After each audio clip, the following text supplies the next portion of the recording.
From the very beginning, man has struggled ever onward in his conquest of time and space. For countless centuries, lofty mountains mutely challenged him, standing as stalwart barriers across his path. Upon the oceans that surrounded him, he launched his ships. At the mercy of wind and tide, they made slow headway across the waters.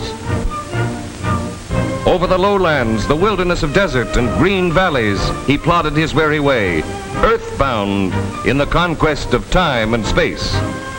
But man is no longer earthbound, and Lockheed rides the airways with a thrust of bright propellers and the flash of gleaming wings. And behind this Lockheed lies aviation history. In 1903, on the plains of Kitty Hawk, North Carolina, this history began. In the granddaddy of all modern planes, the Wright brothers won immortality by sustaining flight in a heavier-than-air flying machine. There is no fuss or ceremony, no cheering crowds. The motors sputter and catch, weights drop, the ship catapults off the ground into the air for the first flight on record. Since then, aviation history is written in a never-fading book of records. In 1928, a Lockheed Vega, the well-known Yankee Doodle, reaches New York from Los Angeles in 18 hours and 58 minutes. At the controls are Colonel Arthur Gobel and Harry Tucker. In 1929, Captain Frank Hawks climbs aboard his Lockheed to set a new transcontinental mark. Good luck, Captain. New York is only 3,000 miles away. Off on his way to a new record, one of the many he is to establish in the years that follow.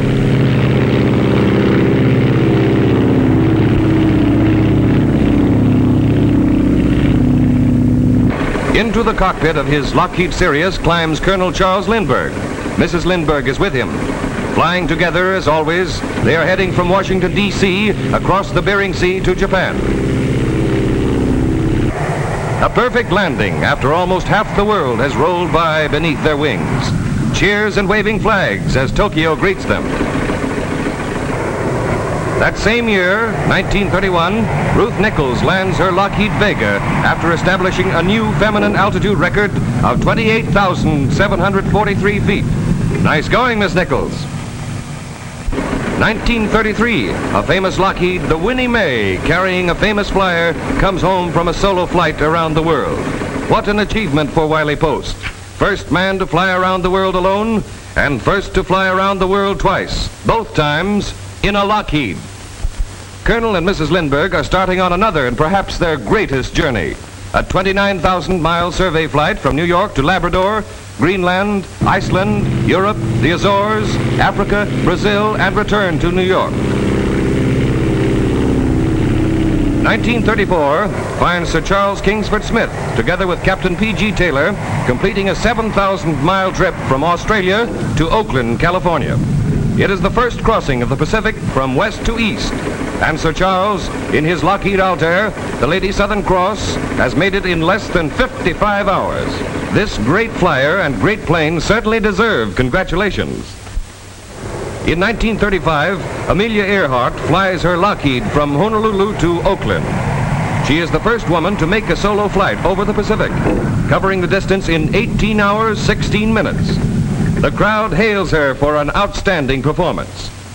1938, Howard Hughes hurries to his plane for the start of his race around the world. 3 days, 19 hours, and 9 minutes later, his Lockheed brings him back to New York and a new record. In less than 4 days, he saw 5 sunrises, and the plane actually beat the revolution of the Earth on its axis. Records and more records, and these are just part of a long list. But exciting as they are, they mean nothing to the true goal of aviation unless the experience gained is applied to further the speed, safety, and all-round performance of air transportation. And with the cooperation of the pilots who made these famous flights, Lockheed has been able to achieve that performance and create new standards of efficiency.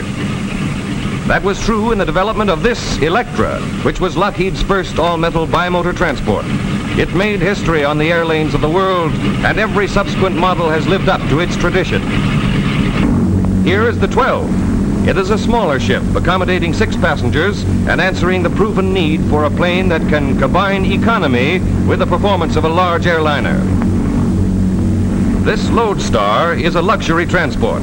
Certainly one of the best looking, it is today probably the fastest commercial ship on regular airline service.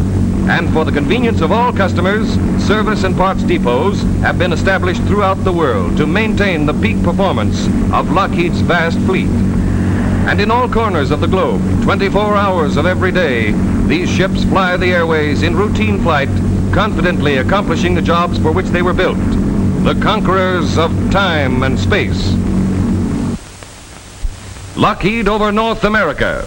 United Airlines, Continental Airlines Incorporated, Mid-Continent Airlines Incorporated, Northwest Airlines, Chicago and Southern Airlines, Braniff Airways Incorporated, National Airlines, Delta Airlines, Boston Maine Airways Incorporated, Trans-Canada Airlines, Pacific Alaska Airways. Lockheed over Central America, Líneas Aéreas Mineras, TACA, Cia Nacional Cubana de Aviación. Lockheed over South America, Pan American Airways Incorporated, KLM, Air France, Avianca, Línea Aeropostal Venezolana. Lockheed over Africa, Air France, Air Afrique, Aéro Maritime, South African Airways, DETA. Lockheed over Europe, British Airways Limited, Aer Lingus Terranta, KLM, LOT, Aeroput, LARES, Romania, Air France. Lockheed over Asia, KLM, KNILM, Japan Air Transport Company Limited. Lockheed over the Antipodes, KNILM, McRobertson Miller Aviation Company, Guinea Airways, Ansett Airways Limited, WR Carpenter Airlines, Union Airways of New Zealand. Lockheeds also serve high government officials of the Netherlands East Indies, Mexico, Venezuela, Brazil, Argentina, Australia, Canada, Great Britain, India, and the United States. Worldwide coverage, but it has not been accomplished in a day. It is the result of a smooth-running combination of men and machines. In that combination lies the story of Lockheed itself. It is a success story, modern, exciting, typically American. The Lockheed Aircraft Corporation plant, Burbank, California, in 1926. And today, the same company, the same location, but quite definitely not the same plant. As recently as 1932, sales aggregated the overwhelming total of $23,298.03. In 1940, actual deliveries amounted to more than $42 million, and conservative estimates indicate that in 1941, this figure will be more than doubled. And to the men of Lockheed belongs a large share of the credit, to their skill and to their loyalty. They are a cross-section of typical American workmen, drillers, riveters, tool makers, die casters, machinists, and technicians. In 1931, there were only 300 of them. 1941, over 35,000. Every man who checks in, from office boy on up, has taken and passed exhaustive tests covering intelligence, temperament, and special aptitude to prove his individual ability. 35,000 American workmen, the right men for the right jobs to build the best planes. This is not a trick shot made with mirrors. It is the drafting room of the engineering department where every new Lockheed has its beginning. A beginning conceived with the purpose of supplying the answer to definite needs of the aviation industry. To attain this goal, over 850 engineers make over 5,000 drawing plans, devoting a total of over 200,000 work hours to their mission of creating one new design. The component parts of a modern airplane's wing, fuselage, and tail surface are almost countless in number, yet every single one of them must be engineered. Even the most minute part receives the greatest attention. 4 separate drawings are made showing detail from 4 different angles. Although the part is no larger than a silver dollar, it will have to go a great deal further. The interior of a plane is one feature of design seldom associated in one's mind as coming under the supervision of the engineer.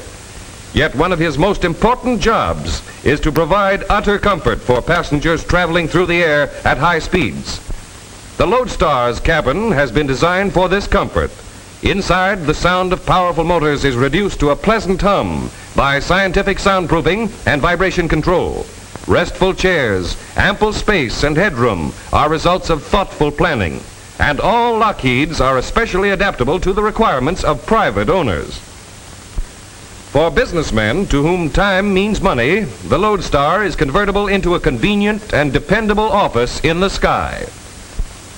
The compact 12 becomes a comfortable lounge for attending important events anywhere at any time.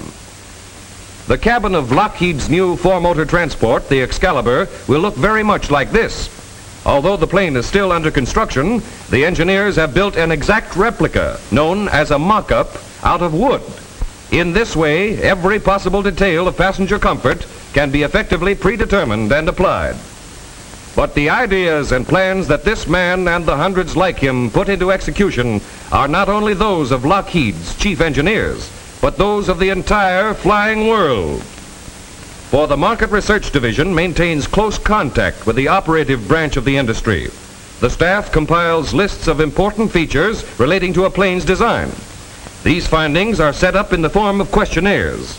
If you were to build your own ship, on the flight station, where would you locate emergency controls? On the engine control stand, where would you put the levers? And the rudder pedals? These comprehensive questionnaires are sent to airline executives, pilots, transport officials in every corner of the world. To TransCanada Airlines, R.C. McLeod in South Africa, Tri-American Aviation, Buenos Aires. The list is almost endless, but to mention a few more, American Airlines, Lieutenant Thatch, VP-5 Squadron Canal Zone, and British Airways. The replies to these pamphlets are carefully sorted, for they represent knowledge gained under actual flight conditions. Detailed graphs and charts are compiled by competent statisticians. No suggestion is too small. Every answer to every question is checked and noted. These findings are recorded in another pamphlet. You told us this is the way you would do it. On flight station, on engine control stand. And on rudder pedals, we asked, are brake toe pedals desirable? 93% said yes, 7% no.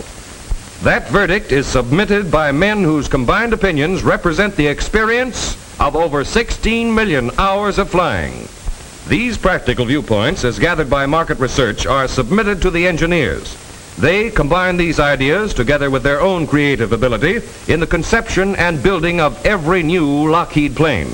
That's how Lockheed designs airplanes to suit the men who know airplanes best, operators, pilots, and regular airline passengers. And the first form a new plane takes is on paper. From these drawings and thousands like them, an exact scale model known as a wind tunnel model is made and is connected to instruments which determine its flight characteristics. The model is hand-carved, accurate to the fraction of an inch, weighs over 500 pounds, and costs more than $5,000 to build. The door is closed, the wind tunnel sealed. A flip of the switch and the wind propeller whips up to speed. The model is exposed to a far higher velocity than this 90-mile-an-hour wind. The small wind tunnel model is actually subjected to and withstands a much greater force. From an idea to an actuality, from theory to fact, from a model to a completed Lockheed, the plane has been built. More than that, into it has been built the strength, ruggedness, and durability necessary for its safety and high-speed performance. But not so long ago, this shining plane was only a small part of a trainload of metal addressed to Lockheed. For the metal inside these wooden frames is the stuff that planes are made of. Hard and strong, it must be fabricated by men and machines into the parts that make airliners. Giant shears act as huge mechanical scissors. Metal sheets are slipped into place. The sharp blade strikes and cuts through them as if they were cloth. The high-frequency router, a dental patient's nightmare, turns 15,000 revolutions a minute and cuts layers of metal into their first rough shape. The bit turns so fast that it must be cooled by a constant stream of oil. The massive hydro press exerts an overall pressure of 9 million pounds, and it literally squeezes parts out of metal. An endless chain of roller conveyors carries a tray with the forms to workmen. They put the metal which has already been cut to the correct size in place on the forms. The tray now continues on its way into position under the press. The operator touches a switch, the press starts down, and look out below. Almost unbelievable pressure, an irresistible force, but under perfect control. And where plain sheet metal went in, finished parts come out. The hydro press turns out more parts in 1 minute than 2 men could complete in a whole day, and turns them out better and more accurately. A compressed air stamp which forges metal is an excellent example of powerful machinery under absolute control. Taps as gentle as a tack hammer, then the crushing impact. What a nutcracker this outfit would make. And yet its control is so delicate that it can crack an egg, at least so the operator claims. Look out there, a little too hard and you'll have an awful mess. Be careful. Well, hello, stranger. You certainly have a brand new kind of a mama. Skilled men and precision machines have fabricated these parts, but even metal can be strengthened and protected. To do this, there are several types of processing. Complete electrochemical anodizing baths provide parts with a protective coating of oxide film. This is a safeguard against the threat of corrosion caused by moisture. It is an interesting fact that these parts are protected against any harmful effects of moisture by being given a bath. Another type of bath is used for a different purpose. In order to harden and thereby strengthen certain parts, they are immersed in a hot salt solution of sodium potassium nitrate. In large ovens, other parts are hardened by baking at 1550 degrees Fahrenheit and quenching them in oil. It is easy enough to say that these parts, which will eventually be the plane, are strong. To prove that they are, to constantly guard the Lockheed measure of strength is the duty of the testing laboratory. A spectrograph is one of the most modern scientific testing devices. It analyzes the purity of the metal alloys which go into a plane. Tremendous heat created by an arc burns sample filings of the metal. These filings are placed in a cavity on the lower of 2 acid-treated graphite electrodes and then burned. The light of the burning metal passes through a lens and then through a rotating sector, the adjustable opening of which controls the amount of light falling on the slit. The light now passes through the slit and falls upon a diffraction grating. This diffraction grating is a concave aluminumized glass plate on which 24,000 lines per inch have been ruled with a diamond point. The light is separated by the grating into wavelengths. These wavelengths, or light rays, fall upon a strip of film, and a photographic record of them is thus produced. Since each element has its own wavelength, from the developed film it is possible to determine exactly which are present in the alloy. In this manner, the spectrograph immediately detects all impurities, and any inferior metal is promptly discarded. The sole purpose of this huge machine is to break things. Its powerful jaws, capable of a compression of 300,000 pounds, are about to crush a small section of the wing in order to measure its resistance. Now watch carefully. The upper jaw is clamping down with an invisible, relentless force on the seemingly frail strip of metal. But actually, just how frail is it? 60,000 pounds? 70,000? There it is, a slight ripple. The breaking point has been reached, and it takes a pressure of over 80,000 pounds to even bend this frail little section of a wing. For contrast, let's see what happens to a solid cylinder of concrete, which certainly appears much stronger. There is the first crack, and the concrete shatters completely under a pressure of less than 75,000 pounds. All stressed parts, such as forgings and castings, are X-rayed for any possible flaws in the metal. Lockheed X-rays more parts than all other aircraft manufacturers combined. They may look new and shiny on the surface, but that doesn't matter. What are they like underneath? This batch is fine, perfect. A different story here. Those slight, almost imperceptible flaws which doom it to the scrap heap would be invisible to any eye other than the X-ray. Therefore, although it is important to know what is on the outside of a plane, every stressed part is X-rayed because Lockheed thinks it is even more important to be absolutely positive of what is on the inside. Yes, every part of this plane is built for the strength, ruggedness, and durability to achieve the highest speeds. And there goes the Lodestar. Carrying a full load of 17,500 pounds, it speeds down the runway for the takeoff. In 15 seconds, after a run of only 860 feet, it leaves the ground and soars into the air, climbing rate 1,200 feet per minute.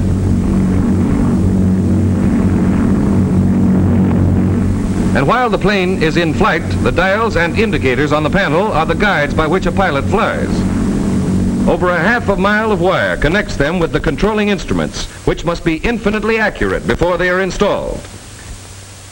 In the instrument testing laboratory, each instrument and accessory is, to all intents and purposes, actually flown before being installed on the plane itself. For instance, on this stand, a motor duplicates the swing of a plane to test the turn and bank indicators. Here, tachometers are also tested, and propeller governors, vacuum pumps, fuel pumps, starters, generators, and hydromatic motors for feathering propellers. The automatic pilot is checked by a vacuum system against mercury manometers. This small box can guide a plane in flight, keep it as true to its course as the most experienced pilot. An airplane is a chain of which the thousands of separate parts are the links. They must be forged together in order to shape the wing, the tail, and the fuselage. The duty of the wing is to provide the lift that sustains the flight of an airplane. Here in the plant, it must be assembled as flawlessly as it was designed. Although a wing is generally considered as a unit, it is really composed of 3 parts, 2 outer sections and the center section. We are all familiar with the general shape of a wing, but while an outer section is in the first stages of assembly, we can get a good idea of the complex structure on the inside. Every rib and crosspiece has its purpose. Remember, it was just a small part of the wing that we saw withstand a compression of 80,000 pounds. Each operation is executed with precision and care as the outer section moves down the production line and takes shape. High-speed electric drills punch holes for the rivets. There are more than 700 drillers or riveters who have all had previous training. Even so, before they're assigned to actual production, they must attend Lockheed's own school until they can uphold the plant's standard of efficiency and skill. There are more than 50,000 rivets on a completed wing, and every one of them is checked, examined, and checked again. This requires an army of over 200 inspectors, such as this one. But by the time a Lockheed plane is assembled, every square inch of it has been inspected at least 5 times. Inspector number 158 finds this row perfect and okays it. And the story of one outer wing section is the story of 10, of 20, of 1,000 sections as they move down the line in an endless parade. Mass production with the emphasis on precision and quality. The assembly line for the center section of the wing is one of the largest and most vital units in the plant. It has to be because the center section is the strong man of the plane. It must be constructed and assembled so as to be able to support heavy loads and to withstand great strain, for it unites the 2 outer wings with the fuselage. The fuselage will eventually rest in the gap between the 2 shoulders, and the wings will be joined like arms on either side. The main beam of the center section is the strongest part, the backbone of the entire plane. Like a bridge, it must carry any burden with steadfast dependability. And the main beam is built just like a bridge. At all times, it carries all of the flying load, the engine load, and the landing load. And it is stressed to support more than 5 times the total weight of a fully loaded plane. Completed and assembled, capable of supporting a static load of 70,000 pounds, the wing will do its job as the men who built it have done theirs. The tail surfaces control the maneuverability of a plane. The use of twin rudders was developed by Lockheed and are one of the distinguishing features which point out every Lockheed. The fuselage is the body of the plane. It represents the final word in aerodynamic design and streamlining. And during construction, these basic principles are built into the fuselage and applied to every operation from the beginning to the completed shell. As the first step in its assembly, the bulkheads are joined together by stringers, which form the basic shape and strength of the fuselage. Skin fitters then fit and shape the metal sheets, attaching them with removable fasteners. On their heels come the riveters, while every stage of the assembly is constantly under the close check of inspectors.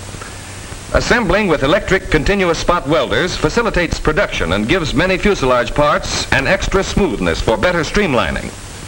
With an eye to the future, Lockheed is constantly enlarging on this process because better streamlining means greater speed.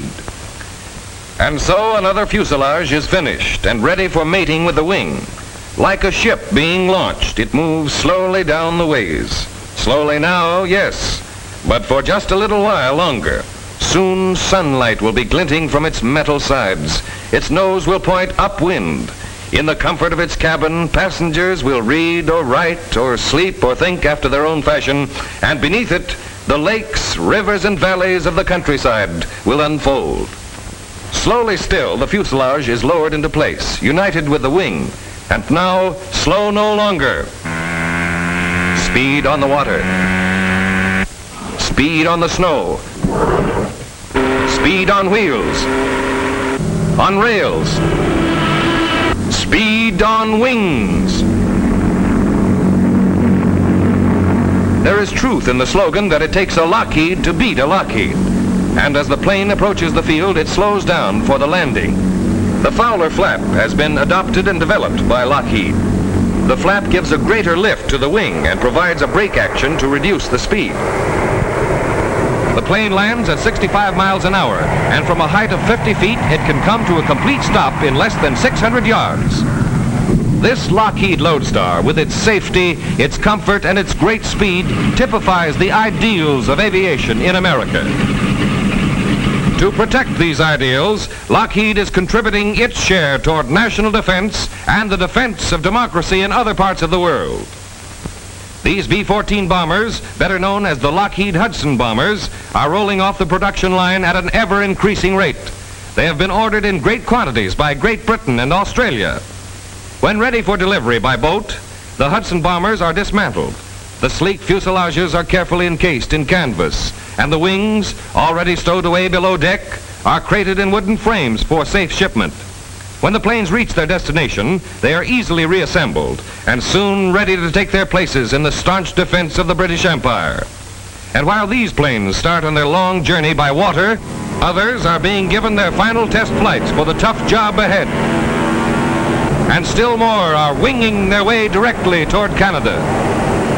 In combat, in actual line of duty, the Hudson bombers have won a name for their efficiency and dependability. And as America builds its planes for commerce and for defense, it is well to remember that Americans invented the airplane and developed the modern conception of mass production used by Lockheed.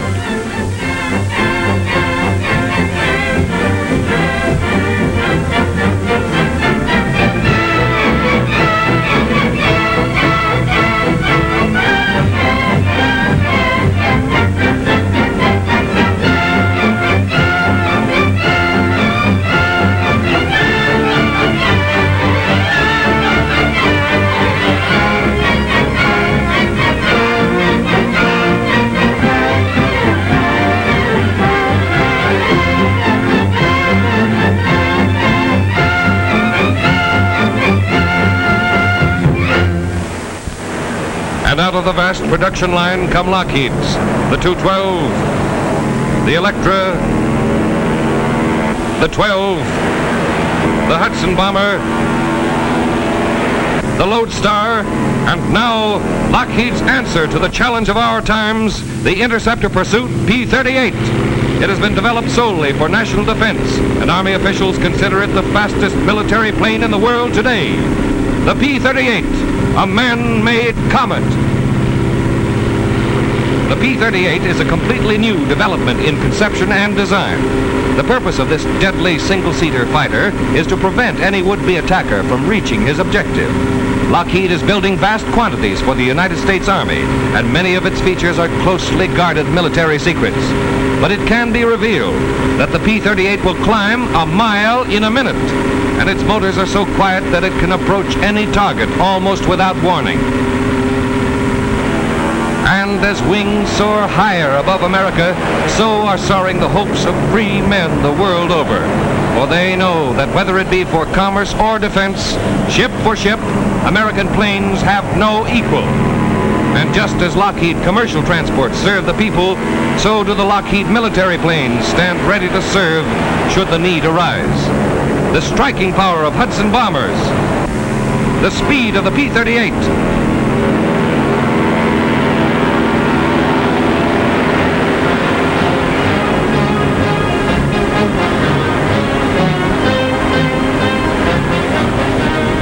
envisioned by Lockheed, engineered by Lockheed, built by Lockheed.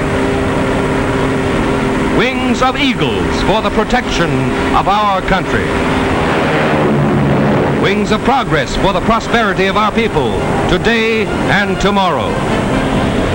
And the airplane of that tomorrow, who knows what it will be, for the march of aviation has been so swift. But whatever it is, the world will look to Lockheed leadership then as it looks to Lockheed for leadership today.